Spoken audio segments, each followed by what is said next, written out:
तो चलिए एक और न्यूज़ सेट पेपर आज हम लोग सॉल्व करने जा रहे हैं आरआरसी ग्रुप डी एग्ज़ाम का।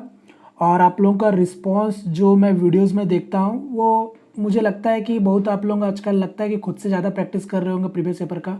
तो चलिए कोई बात नहीं, मैंने तो पहले से बोल रखा था कि अपना हिसाब से मैं पूरा बेस्ट देने का कोशिश करूँगा।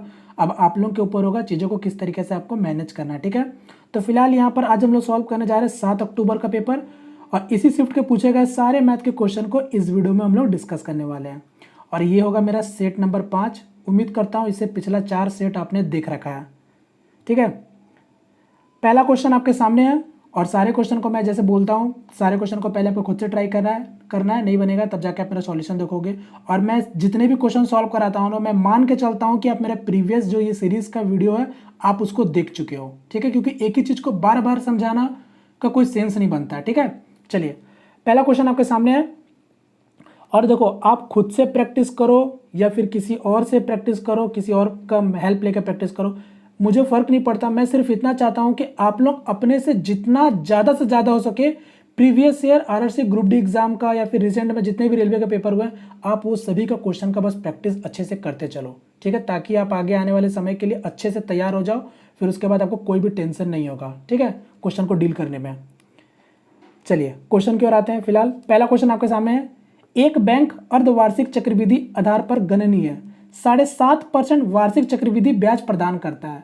एक ग्राहक किसी वर्ष में 1 जनवरी को 3600 रुपये और उसी वर्ष में 1 जुलाई को भी 3600 रुपये जमा करता है। वर्ष के अंत में ब्याज के रूप में उसे प्राप्त होने वाली राशि ज्ञात करें। अच्छा क्वेश्चन है, क्वेश्चन में जैसा बोला गया बस वैसा करते जाओ, ठीक है, क्वेश्चन आप आसानी से बना लोगे। पहले क्वेश्चन को समझो, क्वेश्चन में सिंपली बोला क्या गया था। क्वेश्चन में सिंपली बोल रहा है कि कोई एक बैंक है वो अर्धवार्षिक चक्रवृद्धि ब्याज का गणना करता है, ठीक है। रेट आपको पहले से दे रखा है कितना, 7.5% का दे रखा है, बट ये पर एनएम है, क्लियर है। अब क्या बोला है कि यहाँ पर कोई एक ग्राहक है किसी वर्ष में, ठीक है, मतलब कोई एक साल में वो क्या करता है, कोई एक साल में 1 जनवरी और उसी साल में 1 जुलाई को वो पैसा डिपॉजिट करता है। पहला शुरू में 3600 रुपये डिपॉजिट करता है और 1 जुलाई को भी 3600 रुपये ही डिपॉजिट करता है। क्वेश्चन में सिर्फ इतना पूछा गया कि वर्ष के अंत में उसको ब्याज के रूप में उस बैंक से कितने रुपए मिलेंगे, यही आपका क्वेश्चन है। समझ गए अब आप लोग। अब इसको आप जैसा चाहो वैसा बना सकते हो। आप अगर ध्यान से देखो, वो 1 जनवरी को पैसा डिपॉजिट कर रहा है, फिर 1 जुलाई को पैसा डिपॉजिट कर रहा है, तो इसके बीच में कितने महीने का अंतर दिख रहा है आपको, तो ध्यान से देखो, ये 6 महीने का अंतर है और यहाँ से लेकर यहाँ तक का बीच में 6 महीने का अंतर है। और बैंक भी क्या बोला था, उसको अर्धवार्षिक के तौर पर गणना कर रहा है बैंक, और रेट क्या दे रखा था, 7.5% का पर एनएम दे रखा था। यानी क्या करेंगे, रेट को आधा कर लेंगे। अब फिर जैसा बोला बस वैसा करो। तो रेट को जब हम आधा करेंगे, 7.5% का आधा, यानी आप इसको ऐसे भी बोल सकते हो 15/2। किसी को कोई डाउट है, 15/2 ही मतलब 7.5 हो गया। अब आधा करेंगे मतलब 2 से और गुना भाग दे देते हैं। अब देखो यहाँ पर हम लोग क्या करेंगे, ये रेट आ गया 15/4। अब हम लोग इसको क्या करेंगे, सिंपली फ्रैक्शन में कर सकते हो। अगर आप चीज़ों को फ्रैक्शन में कर लोगे ना तो आपके लिए कैलकुलेशन बहुत ईजी हो जाएगा। बहुत ईजी मतलब बहुत ईजी।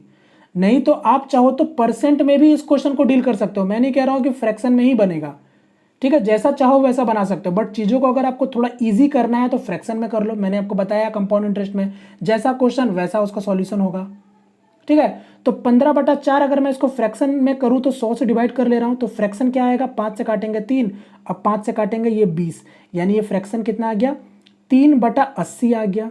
इसका मतलब जो इंटरेस्ट लग रहा है वो 3/80 लग रहा है। अब देखो क्वेश्चन को, अब देखो 1 जनवरी को जब वो डिपॉजिट किया था तो 1 जनवरी से लेकर 1 जुलाई के बीच में 6 महीने हो गया, तो 6 महीना में इस 3600 पे कितना ब्याज लगा, तो 3/80 लगा। सॉल्व करेंगे तो कितना आ रहा है, 8 चौके 32 और 8 5 40, यानी 45 गुना 3 कितना होता है, 135 रुपये होता है, यानी 135 रुपये ब्याज मिला। अब फिर यही पैसा आपको बोला गया क्या कि वो पैसा फिर वो डिपॉजिट जो कर रहा है 1 जनवरी को जो पैसा डिपॉजिट किया था वो 1 जुलाई को निकाल ले रहा, नहीं, यानी अब यही पैसा, ठीक है, यही पैसा फिर 1 जुलाई से लेकर यहाँ तक आपका लगा पूरा दिसंबर तक, यानी पूरा साल का अंत तक लगा। तो फिर इस 3600 का जब 3/80 निकालोगे यानी कितना फिर से ब्याज मिलेगा, 135 रुपये और मिलेगा। क्लियर, ठीक है, समझ आ रहा है। अब आप यहाँ ध्यान से देखो, ये तो मैंने कर लिया, बट यहाँ पर आपको पता कंपाउंड इंटरेस्ट है। कंपाउंड इंटरेस्ट में क्या होता है, ब्याज का भी ब्याज लगता है। तो यहाँ से यहाँ तक के बीच में 3600 का जो ब्याज लगा था तो मैंने लिख लिया, यहाँ से फिर यहाँ तक का 3600 का मैंने ब्याज लिख दिया 135, बट यहाँ पर जो इंटरेस्ट लगा था 135 उसका भी तो ब्याज लगेगा ना। तो ये कितना हो जाएगा, 135 का भी कितना हो जाएगा, 3/80। बोलो क्लियर है। अब यहाँ तक क्लियर हो गया। अब यहाँ पर देखो, अब 1 जुलाई को जो फ्रेश पैसा लगाया था, जो 1 जुलाई को फ्रेश पैसा डिपॉजिट किया था 3600 रुपये, अब उस पर भी तो सेम ब्याज लगेगा ना, 3/80। तो 3/80 निकालेंगे तो यानी एक और 135 आ गया। अब बोलो, अब क्लियर है। यानी जो टोटल ब्याज लग रहा है, अब आपको दिख रहा होगा, यही टोटल ब्याज लग रहा है मेरा। बस अब जोड़ लो, 135 135 270 270 और 135 405। 405 आंसर नहीं है अभी, और देखो 135 गुना 3/80 यानी कितना हो जाएगा, 405/80। इसको अगर आप देखोगे अप्रोक्स भी देखोगे ना तो आपका काम चल जा रहा है। कितना दिख रहा है, 80 गुना 5 400 यानी 5 पॉइंट समथिंग होगा। तो 405 में 5 और जोड़ेंगे तो कितना हो जाएगा, 410 दशमलव समथिंग, जो कि ऑप्शन सिर्फ फर्स्ट नंबर दिख रहा है। करेक्ट आंसर हो जाएगा ऑप्शन नंबर फर्स्ट। बोलो क्लियर है। यही करना था आपको। अब इतना चीज़ मैंने पूरा आपको स्टेप बाय स्टेप करके दिखाया है। अगर आप चीज़ें समझोगे ना तो डायरेक्ट आप बनाओगे। ठीक है, उम्मीद करता हूँ यहाँ पर अब चीज़ें सभी लोगों को समझ आ गया होगा। चलो नेक्स्ट क्वेश्चन। एक क्वेश्चन ये पूछा गया था, उस गोले का आयतन ज्ञात कीजिए जिसका पृष्ठ क्षेत्रफल इतना है। यानी आपको सरफेस एरिया दे रखा है, कितना दे रखा है, तो ये दे रखा है सरफेस एरिया। आपको यहाँ पर वॉल्यूम निकालना है। वॉल्यूम क्या होता है, 2/3 πr³।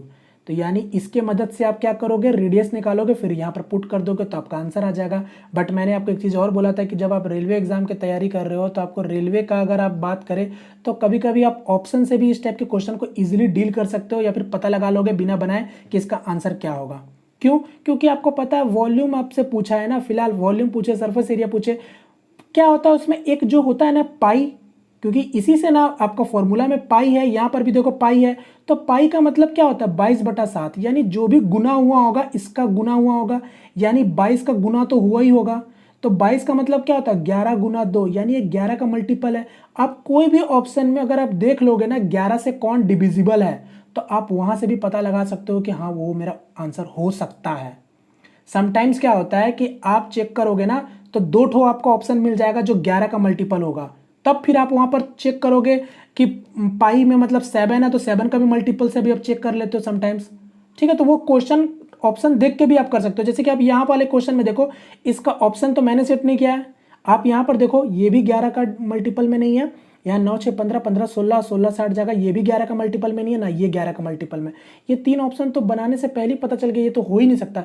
सिर्फ और सिर्फ ऑप्शन नंबर 3 ही दिख रहा था जो 11 का मल्टीपल था, जो कि ये आपका आंसर हो सकता था और है भी आपका। तो ये बिना बनाए भी आप ऐसे कर सकते हो। ठीक है, बात बाकी तो आपको पता है, मैंने बता दिया था शुरू में। चलो एक क्वेश्चन ये, 2 क्रमागत विषम संख्याओं का गुणनफल दे रखा है, x के दोनों संख्याओं में से छोटी संख्या मानते हुए इस स्थिति में द्विघात समीकरण के रूप में व्यक्त कीजिए। यानी सिंपली क्या बोल रहा है कि 2 क्रमागत विषम संख्या है, 2 कंजिक्यूटिव ऑड नंबर है जिसका प्रोडक्ट आपको दे रखा है। अब क्या बोल रहा है कि x को दोनों संख्या में से छोटी संख्या मानते हुए, यानी अगर कोई छोटा संख्या जो दोनों में अगर x है तो दूसरा संख्या क्या होगा, x+2 होगा। अकॉर्डिंग टू क्वेश्चन यही तो दे रखा है ना, हमको फाइंड करने नहीं बोला है कि भाई नंबर बताओ, बस हमको बोला है कि द्विघात समीकरण बनाओ। तो ये क्या हो जाएगा, x² + 2x और -1155। इसका आंसर क्या हो जाएगा बताओ, इसका आंसर क्या हो जाएगा, यहाँ से प्लस है यहाँ से जाएगा, तो करेक्ट आंसर क्या हो जाएगा, ऑप्शन नंबर 3। बोलो क्लियर है। उम्मीद करता हूँ चीज़ें सभी लोगों को समझ आ गया होगा। चलिए अब देखो, हाँ अगर मान लो नंबर, समटाइम्स इसी टाइप का क्वेश्चन में अगर नंबर पूछ लेता तो नंबर में भी कोई टेंशन नहीं है। नंबर में भी तो अगर सिंपली हम मान ले, अगर नंबर पूछता है कि नंबर छोटा संख्या बताओ या बड़ा संख्या बताओ, तब तो फिर आप सिंपली क्या करते हो, x-1 मान लो पहला नंबर को, दूसरा नंबर क्या होगा x+1, क्योंकि ऑड नंबर है ना तो दोनों के बीच में 2 का तो डिफरेंस होगा ही। तो यही चीज़ आपको कितना दे रखा था, 1155। तो इसको देखोगे तो ये क्या, x² - 1, ये ध्यान से देखो, ये a² - b² के फॉर्म में है, तो x², तो यहाँ क्या हो जाएगा 1156। अब ये किसका स्क्वायर होता है, ये स्क्वायर होता है 34 का स्क्वायर होता है, यानी x का मान पता चल गया 34 है, तो यानी एक नंबर 33 होगा और दूसरा नंबर क्या होगा 35 होगा। बात समझे। चलो फिलहाल हटाते हैं। एक क्वेश्चन ये सिंप्लीफिकेशन हो गया, इसको जल्दी से डील कर लो, बस बोर्ड मार्क्स को ध्यान देना। तो यहाँ पर सॉल्व करते हैं। तो 7 या 21, 21 में से 12 जाएगा, 21 में से 12 जाएगा तो कितना 9 हो जाएगा, ठीक है 9 हो जाएगा। और यहाँ देखो ये 18 बटा 9 गुना 9 गुना यहाँ क्या हो जाएगा 4, तो सॉल्व कर सकते हो। तो 18 गुना 4 72, करेक्ट आंसर ऑप्शन नंबर 3। चलिए एक क्वेश्चन ये पूछा गया था, दो संख्याओं का एलसीएम 416 और एचसीएफ 2 है, तो इन संख्याओं का अनुपात भी दे रखा है, तो इन दोनों में बड़ी संख्या बताओ क्या है। तो बड़ा संख्या की बात करें तो यहाँ पर अगर आप दोनों नंबर का अनुपात क्या है, 13 और 16 का अनुपात है। अब यहाँ पर भी सेम देखो, क्वेश्चन बनाना बड़ा बात नहीं है, आप समटाइम्स क्वेश्चन को ऑब्जर्व कर कभी कभी किया करो कि क्या दिया। बड़ा नंबर की बात कर रहा है यानी ये नंबर बड़ा है, आप इसका मल्टीपल देखो ध्यान से, मेरा देखते साथ दिमाग में घुस गया। 16 का मल्टीपल है, कभी नहीं है यार, इस 16 का मल्टीपल ही नहीं है। समझ रहे हो मैं कहना क्या चाहता हूँ, 16 का मल्टीपल होता तो फिर हम बनाते हैं, 16 का मल्टीपल ही सिर्फ ऑप्शन नंबर 3 दिख रहा तो वही होगा, समझे। अब ऐसा मत सोचना कि भाई पॉइंट में हो सकता है, भाई उतना क्रिटिकल क्वेश्चन आपका एग्जामिनर कभी नहीं देता। क्वेश्चन एग्जामिनर वही सेट करता है जो आप लोग हम लोग बना सके, ठीक है। एक आध 2-3 क्वेश्चन जो होता है जहाँ पर वो एग्जामिनर आपको फंसाता है, तो वो सब क्वेश्चन को तो अपने को इग्नोर करना है, बात समझ रहे। चलो तो क्वेश्चन बनाने की बात करें तो आपको पता है दोनों संख्या अगर दे रखा है तो यानी इन दोनों संख्या का प्रोडक्ट उन्हीं दो संख्याओं का एलसीएम और एचसीएफ के बराबर हो जाएगा। तो आप यहाँ से सॉल्व कर सकते हो। तो 2 से काटेंगे तो ये 8 बार में कट जाएगा, फिर 8 से काटना चाहो तो काट दो, तो 8 पचे 40 और 2, और फिर 13 से काट दो तो ये 4, तो एक्स स्क्वायर का मान आ गया 4, तो एक्स का मान क्या आ गया 2। तो वैसे ही 16 2 32 बड़ा नंबर बोला था, करेक्ट आंसर ऑप्शन नंबर 3। चलो एक क्वेश्चन ये पूछा गया था, एक्स का वह न्यूनतम मान ज्ञात कीजिए जिसे संख्याएं दो ठो दे रखा है, इन दोनों का योग 8 से विभाज्य होना चाहिए। यानी x का वह मिनिमम वैल्यू की बात कर रहा है, मिनिमम वैल्यू बताओ जो इन दोनों संख्या को जोड़ने से 8 से डिवाइड हो। अब आप बताओ ये जो नंबर है 4 7 8 2 6 5 4 7 5 x, और ये जो नंबर है इसमें भी है एक x। तो बोला क्या है कि दोनों नंबर को जोड़ने से 8 से डिवाइड होना है। तो दोनों नंबर को जोड़कर 8 से डिवाइड करो या सेपरेट डिवाइड करो, कोई बात तो मतलब अगर ये सेपरेट में अगर 8 से डिवाइड हो जाएगा और ये भी सेपरेट में 8 से डिवाइड हो जाएगा तो योग भी उसका 8 से डिवाइड हो जाएगा। बात समझ रहे मैं क्या कहना चाह रहा हूँ। तो ऐसे भी आप निकाल सकते हो। तो आपको अब 8 का डिविजिबिलिटी रूल पता होगा, लास्ट का 3 डिजिट 8 से डिविजिबल होना चाहिए। अब लास्ट का 3 डिजिट को अगर हम देखें तो देखो 98 72 यानी 8 × 9 72, तो 3 कैरी हो जाएगा। तो 3 के बाद x है, तो x का वैल्यू 0 रखेंगे तो क्या 8 से डिविजिबल है, नहीं 30 नहीं होता है। 31 रखेंगे तो ये भी नहीं, 2 रखेंगे तो हाँ दैट इज डिविजिबल बाई 8, यानी x का वैल्यू यहाँ से क्या दिख रहा है 2 दिख रहा है जो कि मिनिमम वैल्यू है। समझ रहे हो।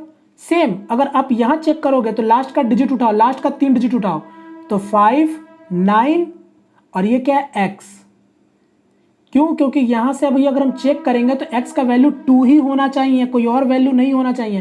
तो यहां से चेक करेंगे फिर से, तो 8 × 7 56, तो 3 आ गया, और 3 और x मतलब फिर से आप दिख गया, तो x का वैल्यू तो 2 ही होगा ना, यानी करेक्ट आंसर हो जाएगा ऑप्शन नंबर 3। यानी इन दोनों का सम भी क्या होगा 8 से डिविजिबल होगा। ठीक है, चलिए नेक्स्ट क्वेश्चन। एक क्वेश्चन ये पूछा गया था, एक समकोण त्रिभुज का परिमाप दे रखा है, यदि इसके कर्ण की लंबाई दे रखा है तो इसके अन्य दो भुजाओं की लंबाई ज्ञात करें। यानी आपको क्या बोला है कि कोई एक राइट एंगल ट्रायंगल है जिसका आपको दे रखा है पेरीमीटर, उसमें हाइपोटेनियस कितना दे रखा है 34 दे रखा है। तो बचा आपका परपेंडिकुलर और बेस यानी P + B, ये कितना हो जाएगा, तो 80 में से 34 जाएगा तो कितना हो जाएगा बताओ आप ही मेरे को, तो ये हो जाएगा आपका 46। अब यानी ये दोनों जो P और ये जो B है, आप इसको बनाओ ना यार, जैसे भी अगर आपको x मान के बनाने का शौक है तो आप x मान लो, P को मान लो 46 से है, अब B फिर क्या हो जाएगा 46 - B, समझ रहे हो। तो मेरा कहने का मतलब है आप बनाना बाद में, आप यहाँ से देखो आपके पास ऑप्शन भी चूंकि रहता है तो वह खैर ऑप्शन अलग चीज़ है। आप देखो ये क्या है 34 है, ध्यान से देखो ये क्या है 34 है, 34 बोले तो 17 × 2 होता है। अब आपको ट्रिपलेट अगर थोड़ा सा भी आइडिया होगा कि 17 ट्रिपलेट किसके साथ बनाता है, तो आप बोलोगे भैया 8 15 17 का ट्रिपलेट है जो कि बहुत पॉपुलर ट्रिपलेट है। तो 8 15 17 का ट्रिपलेट है, तो इसका मतलब अगर ये 17 गुना 2 था तो इसका मतलब 15 गुना 2 हो जाएगा और यहाँ पर 8 गुना 2 हो जाएगा, यानी एक नंबर 16 आ गया और एक नंबर 30 आ गया। तो यहाँ से इसका नंबर भी तो पता चल गया 16 और 30। तो करेक्ट आंसर क्या हो जाएगा? Option number first. अब नहीं था तो ऑप्शन का तो मैंने हेल्प ही नहीं लिया, ऑप्शन से भी आप बना सकते थे। ये चीज़ें तो आपके पास था, जैसा चाहो वैसा बनाओ। x मानना है तो x मान लो कि एक तो अगर x है तो दूसरा नंबर क्या होगा? 46 माइनस x। अब आप पैथागोरस थ्योरम से दोनों का स्क्वायर करके 34 का स्क्वायर भी कर सकते हो, वैसा भी कर सकते हो, ठीक है। बट करने का जरूरत नहीं है, जब आपको ट्रिपलेट दिख रहा है, समझ आ रहा है, तो क्या फ़ायदा करके उतना। चलो एक क्वेश्चन, कमल के 2 बच्चे विष्णु और दीक्षा है। वर्तमान में कमल की आयु विष्णु की आयु की 3 गुना है। दीक्षा की आयु विष्णु से 3 वर्ष कम है। 3 वर्ष पूर्व उन तीनों का तत्कालीन आयु का योग 63 वर्ष था। तो कमल का वर्तमान आयु बताओ क्या होगा? तो देखो कमल के 2 बच्चे हैं, कौन कौन? एक विष्णु, वी फॉर विष्णु और D for Diksha. According to question क्या बोला? वर्तमान में कमल की आयु, समझना, कमल की आयु विष्णु की आयु की 3 गुना है। चलो यही तो हिंट्स था, बस क्वेश्चन में यही तो चीज़ हमको जानना था। अब क्या बोला है? दीक्षा की आयु विष्णु की आयु से 3 वर्ष कम है। तो दीक्षा की आयु, डी फॉर दीक्षा, और विष्णु की आयु के डिफरेंस कितना है? 3 वर्ष का डिफरेंस है, ये भी दे रखा था हिंट्स में। अब देखो 3 वर्ष पहले, 3 वर्ष पहले उन तीनों की तत्कालीन आयु कितना था? 63 था। तो 3 वर्ष पहले की बात कर रहा है, तो अगर 3 वर्ष पहले की बात कर रहा है तो करंट में उसका एज कितना होगा? 63 में तीनों का 3 साल बढ़ा देंगे तो कितना हो जाएगा? 9। यानी करंट में कितना हो जाएगा? उन लोगों का जो एज का सम है तो वो कितना हो जाएगा? 72 हो जाएगा। बोलो होगा ना? तो अब देखो ना, यहाँ तो इनका रेशियो भी दे ही रखा था आपको। अब फिलहाल ये रेशियो छोड़ो, यहाँ तो आपके पास ये भी तो है ना, ये 72 तो आपका ऐसे भी हो गया। ये कि देखो ऐसे नहीं है, क्योंकि रेशियो आपका इसका है, रेशियो है ना आपके पास, दीक्षा का तो रेशियो है नहीं, खैर कोई फर्क भी नहीं पड़ता। यहाँ पर देखो अगर कमल अगर 3x है तो आपका v फॉर क्या था? विष्णु, वो है x, और दीक्षा क्या है? मैंने गलती कर दिया था ना, दीक्षा कम है ना। कमल की आयु, दीक्षा की आयु विष्णु से 3 वर्ष कम है। देखो मैंने भी मिस्टेक कर दिया क्योंकि विष्णु बड़ा है, यहाँ पर विष्णु बड़ा है तो v माइनस डी होगा, तो ये 3 है। तो बस यहाँ पर भी सिंपली क्या हो जाएगा? x माइनस 3, ये चीज़ दे रखा था 72। अब आप इसको बना लो तो कुछ बचा 3 4 5, यानी क्या आ जाएगा? 5x, और ये 3 वहाँ चला जाएगा तो ये हो जाएगा 75। तो 5 से काट लेंगे तो 75 यानी 15। x का मान कितना आ गया? 15। हमसे पूछा था किसका? कमल का वर्तमान आयु, तो कमल का कितना आ जाएगा? 15 गुना 3 45। यही मेरा वर्तमान था। करेक्ट आंसर हो जाएगा ऑप्शन नंबर 3। क्लियर है? चलो एक क्वेश्चन आपसे ये पूछा गया था, के और एम की आयु का अनुपात दे रखा था, उनकी आयु का योगफल भी दे रखा था। 9 वर्ष के बाद उल्लेखित क्रम में के और एम के आयु का अनुपात बताओ क्या होगा? तो ये हो गया के, ये हो गया एम, ये हो गया 7 और ये हो गया 5। अकॉर्डिंग टू क्वेश्चन आपको योग दे रखा था, 9 वर्ष के बाद पूछा है कि कितना हो जाएगा। तो करंट में जब आपको पता है कि 7 5 12 और 12 यूनिट का मान दे रखा है कितना? 72, तो 1 यूनिट का मान 6, यानी ये हो गया 30 और ये कितना हो जाएगा? 42। हमसे बोला था 9 साल बाद, तो 9 साल जोड़ दो दोनों का में, तो ये कितना हो जाएगा? 42 और 9 51 हो गया। यहाँ पर कितना हो जाएगा आपका? 42 और 9 51 और 39। अब कुछ कट रहा है तो काट दो, तो 3 से कट रहा 17 तिया 51 और 3 से कट रहा 13, यानी अनुपात क्या रहा? 17 13 का। Correct answer option number 3। एक क्वेश्चन आपसे ये पूछा गया था, अब यहाँ पर क्या बोला? ए और बी मिलकर एक कार्य को 5 दिन में पूरा कर सकते हैं। उन्होंने एक साथ कार्य करना शुरू किया, लेकिन 3 दिन के बाद बी ने कार्य छोड़ दिया। यदि कार्य 3 और दिन बाद पूरा हो जाता है तो बी अकेला इस पूरा करने में कितना दिन में कर सकता था? बताओ। तो बता दो जल्दी से। तो ए और बी, अगर बात समझना, ए और बी अगर 5 दिन में कार्य को कर सकता था, ये लोग काम शुरू करता है 3 दिन के बाद, मगर बी कार्य छोड़कर चल जाता है और बचा हुआ काम 3 दिन और लगता है। तो मैं सिंपली यहाँ पर क्या करता हूँ? दोनों का एलसीएम ले लेता हूँ, यानी ये 15 यूनिट का टोटल काम था, जिसमें हमको ये पता चल गया कि ये दोनों मिलकर कितना यूनिट काम कर रहा है? 3 यूनिट काम कर रहा है।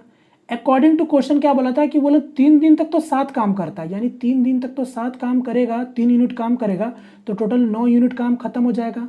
तो 15 में से जब 9 यूनिट काम खत्म हो जाएगा तो इसका मतलब कितना यूनिट बचेगा? 6 यूनिट। अब यही 6 यूनिट को कौन किया था, ए किया था, क्योंकि बी तो छोड़कर भाग गया। तो ए के द्वारा कितने दिन में होते हैं, तो ये 3 दिन में होते हैं। तो ये 6/3 अगर बात करें तो यानी ए का कैपेसिटी आपको पता चल गया कि ए 2 यूनिट काम कर रहा है और दोनों मिलकर आपका 3 यूनिट काम कर रहा है। दोनों मिलकर 3 यूनिट काम कर रहा है और जिसमें से ए 2 काम कर रहा है, तो बी इसका मतलब 1 यूनिट काम करेगा। तो आपसे पूछा था बी अकेला उस काम को करने में कितना दिन लगाएगा, तो 15 यूनिट काम करने में अगर 1-1 यूनिट करके काम करेगा तो कितना दिन लगेगा, 15 दिन। Correct answer option number D. चलिए एक क्वेश्चन इसको ट्राई करो। यहाँ पर बोला ए और बी ने एक कार्य को 800 रुपये में करने की जिम्मेदारी ली। ए अकेला इसे 6 दिन में कर सकता था जबकि बी अकेला इसे 8 दिन में कर सकता था। सी की सहायता से वो इसे 3 दिन में पूरा कर सकते हैं। तो कार्य को पूरा करने हेतु प्राप्त कुल राशि ए का हिस्सा कितना है बताओ। तो चलो भाई, जैसे जैसे बोला ए अगर 6 दिन में कर सकता था, बी अगर 8 दिन में कर सकता था और ए प्लस बी प्लस सी की सहायता से ये लोग 3 दिन में कर सकता था, तो टोटल आप काम ले सकते हो। इसका मतलब ये 4 यूनिट कर रहा है, ये 3 यूनिट कर रहा है और ये दोनों सब मिलकर 8 यूनिट कर रहा है। तो इसका मतलब ये 4 यूनिट ए काम कर रहा है, बी आपका 3 यूनिट काम कर रहा है, तीनों मिलकर अगर 8 यूनिट काम कर रहा है, तो इसका मतलब सी के द्वारा कितना यूनिट काम हो रहा है, 1 यूनिट काम हो रहा है। तो इसका मतलब अब जो 800 रुपये बटेंगे वो उसी हिसाब से बटेंगे कि जो जितने जितने काम किए होंगे उसी हिसाब से बटेंगे। तो यानी कितने के अनुपात में बटेंगे पैसे, 4, 3 और 1 के अनुपात में पैसे बटेंगे। ये ए का हिस्सा होगा, ये बी का हिस्सा होगा, ये सी का हिस्सा होगा। तो 4, 3, 7 और 1, 8, यानी 8 यूनिट का मान कितना हो जाएगा, 800 रुपये। तो 1 यूनिट का मान कितना हो जाएगा, 100 रुपये। हमसे ए के बारे में पूछा था, तो यानी 4 यूनिट 4 गुना 100, 400 रुपये मिलेंगे। ए को करेक्ट आंसर हो जाएगा ऑप्शन नंबर 3। एक क्वेश्चन ये था, यदि एक गोला का आयतन दे रखा है तो गोले का त्रिज्या ज्ञात करें। ठीक है, गोले का त्रिज्या आपसे पूछा, तो चलो जैसा बोला है क्वेश्चन में वैसा कर सकते हो। यदि गोले का आयतन अगर आपको इतना दे रखा है तो 4/3 पाई का मान आपको बोल रखा है और ये हो जाएगा r3। और ये क्या 792 सेंटीमीटर क्यूब है। ठीक है, ध्यान देना, 7 से 7 कैंसिल हो जा रहा है। देख लेते हैं कि क्या क्या कट रहा है। जो कटेगा काट देंगे, नहीं कटेगा 11 से काटेंगे तो ये 2 बार में कट रहा है, 11 से काटेंगे ये 7 बार में कट रहा है, ये 2 बार में कट रहा है। 4 और 2 8, तो 8 से काटेंगे तो ये 9 बार में कट रहा है। तो r³ कितना आ गया, ध्यान से देखो, 9 तिया 27 आ गया, यानी r का मान कितना आ गया 3, यानी सीधा सीधा इसका आंसर हो जाएगा ऑप्शन नंबर 3। एक क्वेश्चन ये, मान लीजिए कि n वह छोटी से छोटी संख्या है जिसे 15, 18, 20 और 27 से विभाजित करने पर प्रत्येक स्थिति में शेषफल 3 प्राप्त होता है और n 53 से विभाज्य भी है, तो n के अंकों का योगफल ज्ञात कीजिए। अब देखो क्वेश्चन ये कितना लेंदी कर दिया, चाहता तो क्वेश्चन यहीं पर वो खत्म कर सकता था, पूछ सकता था वो छोटा संख्या बताओ क्या होगा, बट आप जानते हो ऑप्शन से फिर बना लेते हैं सभी लोग। तो इसी के लिए एग्जामिनर अब यही चीज़ों को हल्का हल्का घुमा घुमा के अब और बढ़ा दिया। अब n नहीं पूछ रहा है, n के अंकों का योगफल पूछ रहा है कि ताकि अब हमको बनाना ही पड़े। ठीक है, अब आपका कोई दाल निकलने वाला, आपको बनाना पड़ेगा पूरा का पूरा। तो चलो जैसे बनाते हैं बनाएंगे। तो सबसे छोटी संख्या की अगर बात कर रहा है तो ये 4 नंबर है कौन, तो ये 15, 18, 20 और ये 27, तो इनका एलसीएम ले लो। सबसे पहले तो 3 से करेंगे, ये 5, 6, 20 और ये हो जाएगा 9। 5 से भी कर लो, जो जो कट रहा है एकदम आराम से। ये हो गया 6, ये हो गया 4, ये हो गया 9। 3 से और दिख रहा है एक बार, तो 2 हो जाएगा, 4 हो जाएगा और ये 3 हो जाएगा। 2 से लास्ट दिख रहा है, 2 से करेंगे तो यहाँ 2 हो गया और यहाँ 3 हो गया। ठीक है ना, तो 3 दूना 6, 6 और 2 12, 12 3 36, 36 बचे 180 और 180 गुना 3 540, यानी एलसीएम मेरा क्या निकल के आया, 540 निकल के आया। अब ध्यान से देखना, ये 540 वो सबसे छोटी संख्या है जिनसे इन तीनों से भाग देने के बाद, मतलब इन तीनों से ये भाग हो जाता है, कुछ शेषफल नहीं बचता है, बट हमको शेषफल 3 प्राप्त होना चाहिए था, यानी इसमें +3 कर सकते थे। अगर मेरा क्वेश्चन इतना कुछ नहीं देता तो मेरा आंसर क्या हो जाता, 543 हो जाता, बट नहीं, एग्जामिनर को इतना पसंद नहीं था। वो क्या बोलता है कि ना 3 प्राप्त तो होता है, मतलब यहाँ से अगर आप इन नंबर को अगर चारों से डिवाइड करोगे ना 3 प्राप्त हो जाएगा, बट बोला क्या नहीं, आपको 3 प्राप्त नहीं होने देना, मतलब बोला है कि आपको वो संख्या ना साथ ही साथ 3 प्राप्त तो होगा ही, मगर साथ ही साथ वो जो n है ना वो 53 का मल्टीपल भी होना चाहिए, तो 53 का डिविजिबल भी साथ में होना चाहिए वो संख्या। तो अब यहाँ पर बात करेंगे तो यहाँ पर क्या हो जाएगा 540। तो हम मान लेते हैं कि के टाइम्स, क्योंकि अब मेरे को ये वाला नंबर देखो 543, अगर ये नंबर अगर है तो क्या ये 53 से डिवाइड हो रहा है क्या? नहीं हो रहा है। इसका मतलब यहाँ पास के का वैल्यू अब हमको पुट करके चेक करके देखना होगा कि के का वैल्यू कौन सा आएगा, कौन सा के का वैल्यू 1 2 3 4 5 6 7, कौन सा जो वैल्यू में सेटिस्फाई करेगा वही मेरा आंसर हो जाएगा। बात समझ रहे हो मैं क्या कहना चाह रहा हूँ? तो बस इसको हटाओ, यानी 540 का मल्टीपल में जो नंबर आएगा उसमें +3 कर दो और वो देखना 53 से डिवाइड होना चाहिए। तो इसका मतलब ये था। तो आप अगर इसको यहाँ पर कैलकुलेशन को थोड़ा इजी करना चाहोगे तो देखो 540 है, तो 540 बटा 53, 540 को अगर ध्यान से देखोगे तो आपके पास रिमाइंडर बच कितना रहा, मतलब रिमाइंडर बोले तो 530 तक तो पूरा कट जा रहा है, यानी बच कितना रहा है 10K + 3, ये बच रहा है ना। अब आपके लिए चीज़ें और आसान हो चुका है। अब आप यहाँ से के का मान बहुत जल्दी फटाक फटाक बैठा सकते हो। तो के का वैल्यू बताओ ऐसा क्या पुट करेंगे जिससे मेरा यहाँ पर हो जाए। के का वैल्यू 1 रखेंगे तो होगा नहीं, 2 रखेंगे तो होगा नहीं, 3 रखेंगे तो होगा नहीं, 4 भी रखेंगे तो होगा नहीं, 5 रखेंगे तो के का वैल्यू तो 10 गुना 5 50, और 50 और 3 53, और 53 53 से डिवाइड हो जाता है। यानी अब आपको समझ आ गया के का मान क्या होगा 5। अब बताओ इससे अगर ऐसे चेक करते तो थोड़ा समय लगता, यहाँ से और चीज़ें और आसान हो गया, यानी के का वैल्यू पता चल गया आपको कितना 5। तो चलो नंबर भी अब पता चल जाएगा। 5 से जब गुना करेंगे 50, क्योंकि हमको पूरा नंबर चाहिए, तो क्या हो जाएगा 20 और ये 27, यानी 2700 में 3 जोड़ देंगे, यानी कितना हो जाएगा 2703। यानी वो नंबर है जिसको आप इन चारों से डिवाइड करोगे तो रिमाइंडर तो 3 मिलेगा ही मिलेगा, साथ ही साथ ये नंबर भी 53 से कम्प्लीटली डिवाइड हो रहा है। तो अब इन्हीं का सम पूछा था आपसे, तो 7 3 10, 10 2 12, यानी correct answer option number D. Clear? पूरा स्टेप बाय स्टेप करके दिखा रहा हूँ। चलो एक क्वेश्चन सिंप्लीफिकेशन जल्दी से देखो। 8 7 56 + 11, ये कितना हो गया 77, और यहाँ पर कितना हो गया 12, तो ये कितना होगा 65 और 55। Correct answer option number 3। एक क्वेश्चन फिर से देखो, सिंप्लीफिकेशन है, सॉरी एक छोटा सा अलजेब्रा है। आपसे इतना का मान पूछा है, तो x - y मेरे को दे रखा है कितना 9, तो स्क्वायर कर देंगे दोनों साइड तो क्या हो जाएगा, डायरेक्ट करते हैं, ये माइनस हो जाएगा 2xy = 81। तो हमसे इसी का तो मान पूछा है, तो x² + y², और ये 81 को यहीं रखेंगे, और 2 × xy का वैल्यू तो दे रखा था ना 32,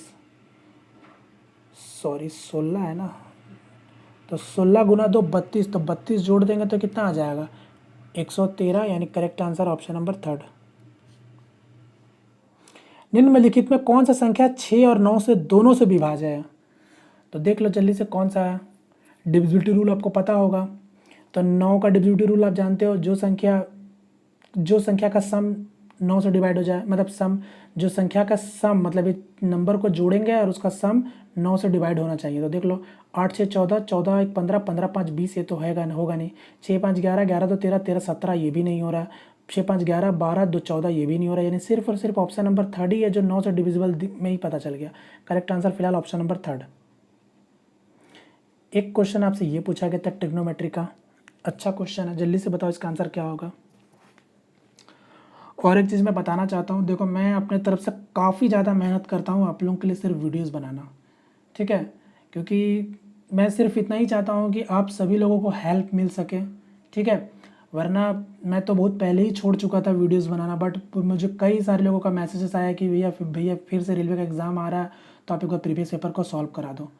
और आप यकीन नहीं मारोगे, मैं ये रात को वीडियो आप लोगों के लिए रिकॉर्ड कर रहा हूँ ताकि सुबह मैं आपको ये अपलोड कर दूँगा, ठीक है। तो काफ़ी सारे मुश्किलों से गुजर कर मुझे ये वीडियो बनाना पड़ता है। चलो फिलहाल आप लोग ट्राई करो जल्दी से।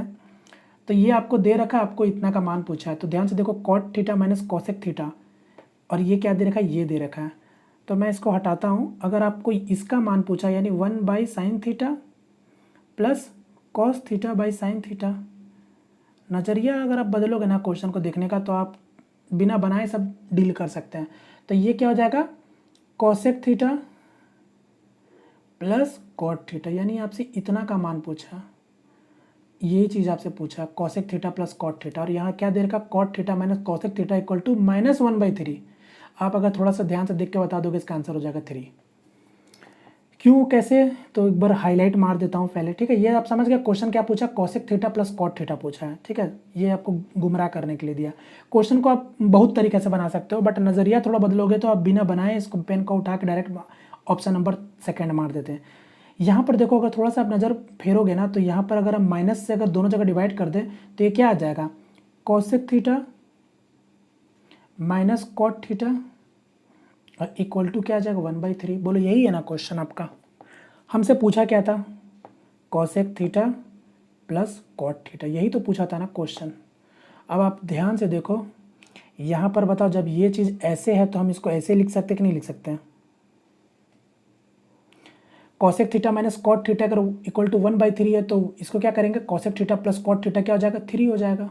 क्यों, क्योंकि मैंने आपको बताया, अगर आपको याद हो तो ये कैसे हो रहा, अब आप कर लेना, मगर मैंने आपको क्या बताया था, एक चीज़ आप हमेशा याद रखना, a प्लस बी अगर आपका x है, a माइनस बी 1/x हो जाएगा। कब, कौन से केस में, तो याद रखिएगा a² minus b² equal to 1 होना चाहिए। यानी ये कंडीशन हो गया, ठीक है, ये कंडीशन हो गया कि a प्लस बी अगर x है तो हम फटाफट बिना सोचे समझे a माइनस बी को क्या करेंगे, 1/x लिख देंगे। या इस बात को आप उल्टा भी बोल सकते हो, अगर a माइनस बी अगर 1/x दिया है तो आप a प्लस बी को x कर दोगे, जस्ट इसका उल्टा कर दोगे। और कंडीशन में क्या है, a² minus b² equal to 1 होना चाहिए। तो वैसे ही चीज़ अब ध्यान से देखोगे तो मैंने क्या किया था, cosec theta minus cot theta, यहाँ पर क्या था 1/3 था, और हमने क्या लिखा है, cosec theta plus cot theta, ये 3 क्यों, क्योंकि आप सभी को पता है और हमको भी पता है कि cosec square theta minus cot square theta ये क्या होता है, 1 होता है। ये इस तरीके से हो जाता है, वरना आप इसको अल्टी पल्टी करोगे ना तो भी कोई बड़ी बात नहीं है, कंजुगेट करोगे ना तो यही चीज़ घूम के फिर के आता है जिसका वैल्यू 1 हो जाता है। बात समझे, मैंने पूरा आपको पूरा बेस पूरा एकदम जो कॉन्सेप्ट था वही मैंने शेयर कर दिया, ठीक है। कंजुगेट होके आपका ऊपर नीचे प्लस से जब आप दोनों जगह गुना करोगे तो नीचे ये चीज़ 1 हो जाता है, इसलिए 1/3 रेसिप्रोकल हो जाता है इसका। समझे मैंने क्या बोला, बस ये चीज़ याद रखना हमेशा। एक क्वेश्चन आपका डेटा इंटरप्रिटेशन से है, थोड़ा सा समझना, थोड़ा सा ये क्लियर नहीं था, फिर भी मैंने क्लियर करने की कोशिश किया। मैं पढ़ देता हूँ ऊपर में, बाकी तो ग्राफ आपको क्लियर दिख ही रहा होगा, क्वेश्चन भी दिख ही रहा होगा नीचे। निम्नांकित लाइन ग्राफ को विभिन्न वर्षों के दौरान एक कॉलेज का आय और व्यय का दर्शाया गया है। फिर क्या लिखा हुआ, आप मतलब ग्राफ का अध्ययन कीजिए और पूछे गए प्रश्न का उत्तर दीजिए। देखो यहाँ पर कॉलेज का इनकम और एक्सपेंडिचर को दर्शाया गया, जैसे कि आपको दिख रहा होगा, लाल कलर का एक्सपेंडिचर है और ब्लू कलर का इनकम का ग्राफ है। क्वेश्चन को हम पढ़ते हैं। क्वेश्चन क्या लिखा है, 1992 से 1993 तक का आय में कितना प्रतिशत का वृद्धि हुआ है बताओ। यानी 1992 से लेकर 93 में क्या आय का बोल रहा है, इनकम में। तो 1992 में इनकम कितना था, 42। 1953 में इनकम कितना था, 50। यानी 8 का वृद्धि हो रहा है। तो यही तो परसेंटेज में आपसे पूछा है क्वेश्चन। सॉल्व कर लो, सॉल्व करना है तो करना है ना, करना तो है। 21 यानी 400 गुना 21। अब आप थोड़ा अप्रॉक्स भी देखोगे, थोड़ा सा ध्यान से अगर अप्रॉक्स भी देखोगे तो 21 गुना 20 कितना होता है, 420। तो 20 से तो गुना होगा नहीं, 21 का गुना 20 से अगर जब होगा तो 420 हो रहा है, जो कि नंबर है कम, तो 20 से हल्का कम, जो कि ऑप्शन में दिखेगा सिर्फ और सिर्फ एक 19। तो करेक्ट आंसर हो जाएगा ऑप्शन नंबर सेकेंड। चलो एक और क्वेश्चन है, x का मान दे रखा है तो आपको इतना का मान पूछा है। तो ध्यान से देखो, तो x का मान यहाँ पर क्या हो जाएगा, -2 का क्यूब स्क्वायर और -2 का क्यूब। तो यहाँ से अगर मैं बात करूँ तो माइनस के ऊपर में इवन नंबर है, तो इवन नंबर है तो ये तो प्लस हो जाएगा, मगर माइनस के पावर में ऑड नंबर पावर है तो ये क्या हो जाएगा माइनस, यानी प्लस माइनस माइनस तो तय है। और बाकी आप जानते हो बेस सेम हो तो पावर क्या होता है, ऐड हो जाता है, यानी 2 के पावर में 5, तो 2 के पावर में 5 मतलब 32, यानी -32 इसका करेक्ट आंसर होगा ऑप्शन नंबर सेकेंड। यहाँ पर फिर से ग्राफ का क्वेश्चन है। यहाँ पर क्या बोला है, निम्नलिखित ग्राफ दिए गए वर्षों के दौरान कंपनी ए और बी द्वारा बेची गई कारों की संख्या को दर्शाता है। ग्राफ का अध्ययन कीजिए और उसके आधार पर पूछे गए प्रश्न का उत्तर दीजिए। जैसे कि आपको दिख रहा होगा, 2 कंपनी का सेलिंग दिखाया गया है। ये कंपनी ए और कंपनी बी है। जैसे कि मैं अगर यहाँ पर देखूँ तो ये हो जाएगा कंपनी ए और ये हो जाएगा कंपनी बी। समझ आ गया, ये आपका 7 साल का कार का सेलिंग को दर्शाया गया। क्वेश्चन देखते हैं, क्वेश्चन में क्या बोला गया। क्वेश्चन अगर आप नीचे देखोगे तो यहाँ पर क्या है, नंबर ऑफ कार्स सोल्ड बीच। अच्छा माफ़ी चाहूँगा, इसका क्वेश्चन शायद कट गया, ठीक है। माफ़ी चाहूँगा, इसका क्वेश्चन पीपीटी जो था नीचे से, क्योंकि क्वेश्चन बहुत, जो क्वेश्चन में था ना वो बहुत छोटा था, इसको मैंने जब काट के किया था ना तो ये इसका क्वेश्चन कट गया, माफ़ी चाहूँगा। तो जो भी क्वेश्चन था वो सिंपल सा था, आप उससे सॉल्व कर सकते थे, ठीक है। मैं ऑप्शन तो दे दिया बट क्वेश्चन नहीं है ये, तो इसका हिंट ही है एक टाइप का, ठीक है। तो इसको हटाते हैं फिलहाल, क्वेश्चन सिंपल सा था, आप इसको डील कर सकते थे आसानी से। चलिए नेक्स्ट क्वेश्चन देखेंगे। एक क्वेश्चन ये पूछा गया था, कुछ वस्तुओं को इस प्रकार बेचा जाता है कि जब 5% का छूट दी जाती है तो 33% का लाभ होता है, तो ज्ञात कीजिए सूची मूल्य क्रय मूल्य से कितना प्रतिशत अधिक है। यानी आपको बताना है कि क्रय मूल्य से कितना % अधिक मार्कअप किया गया है। तो चलो सक्सेसिव लगा देंगे डायरेक्ट से, तो डायरेक्ट से सक्सेसिव लगा देंगे तो नेट में कितना प्रॉफिट हो रहा है, 33% का प्रॉफिट हो रहा है। कितना % बढ़ोतरी किया गया यही मेरे को निकालना, तो मैं मान लेता हूँ x% बढ़ोतरी किया गया है, मतलब x% बढ़ोतरी करके लगाया क्रय मूल्य से। डिस्काउंट दिया गया था 5% से, तो 5 गुना x, यही सक्सेसिव वाला फॉर्मूला लगा रहा हूँ, कुछ नया फॉर्मूला मैं लेके नहीं आया हूँ। तो जोड़ लेते हैं, तो 33 और 5 कितना हो जाएगा, क्योंकि देखो माइनस मतलब डिस्काउंट मैंने आपको बताया था, और नेट में उसको प्रॉफिट हो रहा है तो इसलिए 33, अगर नेट में उसको लॉस होता तो माइनस देते हैं, ठीक है। तो 5 यहाँ जाएगा तो कितना हो जाएगा 38, 5 से काटेंगे ये 20 बार में, तो 20 और 20x और x यानी 19x/20, तो 19 से काटेंगे 2 बार में, तो 20 गुना 2 40, यानी x का मान कितना आ गया 40% बढ़ोतरी करके लगाया गया है मार्क प्राइस क्रय मूल्य से, यानी correct answer option number second, ठीक। चलो एक क्वेश्चन ये, इसको देखो, निम्नलिखित समीकरण में y का मान ज्ञात करें, यानी y का वैल्यू बताना है। तो 3 2 6 1 7/2, 7 2 14 14 19/7, 19/7, और ये y भी है साथ में। फिर क्या -1/2, ये डिवाइड है, डिवाइड को गुना करेंगे तो 1/2 हो जाएगा। अच्छा चलो 16 17/4। अब इसको सॉल्व कर लो, यानी y का मान निकालना है, तो हम y को यहीं LHS में रखेंगे और सबको वहाँ भेज देते हैं, ठीक है। तो 17/4 प्लस ये यहाँ जाएगा तो 1/4, और ये यहाँ से आएगा तो माइनस बन के आएगा 7/2। तो इसमें 2 का नीचे से गुना कर देते हैं ताकि चीज़ें सब अच्छे से और समझ आए। नीचे मेरा क्या हो गया, एलसीएम में लेने का जरूरत नहीं है, 4 आ चुका है, तो ऊपर देखो 17 और एक 18, 18 में से 14 जाएगा तो 4, तो 4/4 कितना हो जाएगा 1, यानी आप समझे, यानी 19/7 y = 1 आया, तो y का मान कितना हो जाएगा 7/19, यानी correct answer is option number 3। चलिए नेक्स्ट क्वेश्चन, इसको देखो, यदि 2 समरूप त्रिभुज का क्षेत्रफल का अनुपात दे रखा है तो उनकी संगत भुजाओं का अनुपात क्या होगा। यानी कोई 2 सिमिलर ट्रायंगल का क्षेत्रफल का अनुपात दे रखा है कितना 361, और ये दे रखा है 529, हमसे उनकी संगत भुजाओं का अनुपात पूछ रहा है। तो आपको पता है अगर कोई ट्रायंगल आपस में सिमिलर है तो उसका करस्पॉन्डिंग साइड का भी रेशियो सेम होता है। तो यहाँ पर क्या है, इस ट्रायंगल का एरिया 361 बटा इस ट्रायंगल का एरिया 529, और ये इसका कोई भी संगत भुजाओं की अगर बात करें तो मान लो ये A है ये B है, तो A/B। तो इसको सॉल्व करेंगे तो कितना हो जाएगा, 361 किसका रूट है, ये 19, और ये हो जाएगा 23, यानी करेक्ट आंसर हो जाएगा ऑप्शन नंबर सेकेंड, ठीक है। एक क्वेश्चन ये पूछा गया था, द्विघात समीकरण दे रखा था कि विविधताकर को निम्नलिखित में किस व्यंजक द्वारा निरूपित किया जा सकता है। यानी सिंपली क्या बोला है कि कोई एक क्वाड्रेटिक इक्वेशन है, ठीक है, +cx + a = 0, b ≠ 0, ठीक है, b का वैल्यू बोला है कि 0 के बराबर नहीं है बस। अब क्या बोला है कि इसका विविधताकार मतलब क्या बोला है कि ये एक डिस्क्रिमिनांट है, डिस्क्रिमिनांट को निम्नलिखित में किस व्यंजक द्वारा निरूपित किया जाता है ये पूछा, डिस्क्रिमिनांट D। तो D = होता है क्या फॉर्मूला में, b² - 4ac, फॉर्मूला ये होता है। बट ध्यान दीजिएगा, गुमराह करने के लिए आपको एग्जामिनर इस टाइप से दे रखा था। अब आपको पता है ये D डिस्क्रिमिनांट क्या होता है, b² = b² - 4ac, ठीक है। और जब D का वैल्यू 0 रखेंगे तो क्या होता है, रियल रूट आता है, तो ये सब का जरूरत नहीं है फिलहाल। यहाँ पास अगर बात करें, अब ये b², तो यहाँ पर देखो ये क्या दे दिया, x² का कोफिशिएंट क्या है, b है, और x का कोफिशिएंट क्या है, c है। ये वाला फॉर्मूला किसके लिए अप्लाई होता है, ऐसे जब रहता है, ये इस टाइप से जब रहता है, ध्यान से देखो, एक्स स्क्वायर का कॉफिशिएंट जब ए हो और एक्स का कॉफिशिएंट बी हो तब मेरा डिस्क्रिमिनेंट क्या होता है, बी स्क्वायर माइनस 4ac होता है। तो यहाँ पर भी अगर अब ध्यान से देखोगे तो बी स्क्वायर की जगह यहाँ पर क्या होगा, सी स्क्वायर माइनस 4ac यानी 4ab, यानी इसका आंसर क्या हो जाएगा, सी स्क्वायर माइनस 4ab, यानी यही डिस्क्रिमिनेंट का रूप में बोला था, बस लिखो तो करेक्ट आंसर हो जाएगा ऑप्शन नंबर डी। क्लियर है। अब कुछ लोग यहाँ पर हड़बड़ी में मार देंगे बी स्क्वायर माइनस 4ac, तो गलत हो जाएगा ना, क्योंकि यहाँ पर कोफिशिएंट सबका अलग कर दिया है, एक्स स्क्वायर कोफिशिएंट यहाँ पर बी रखा गया है। ठीक है, चलो नेक्स्ट क्वेश्चन और मेरा आज का लास्ट क्वेश्चन, जो कि आप लोगों के लिए हमेशा की तरह होमवर्क क्वेश्चन। अब मुझे आप लोग इसका आंसर फटाफट करके बताओ, ताकि मुझे तो पता चलता है कि भाई कितने लोग इस सीरीज़ को फॉलो कर रहे हैं। ठीक है, बात बाकी तो आपकी मर्जी है।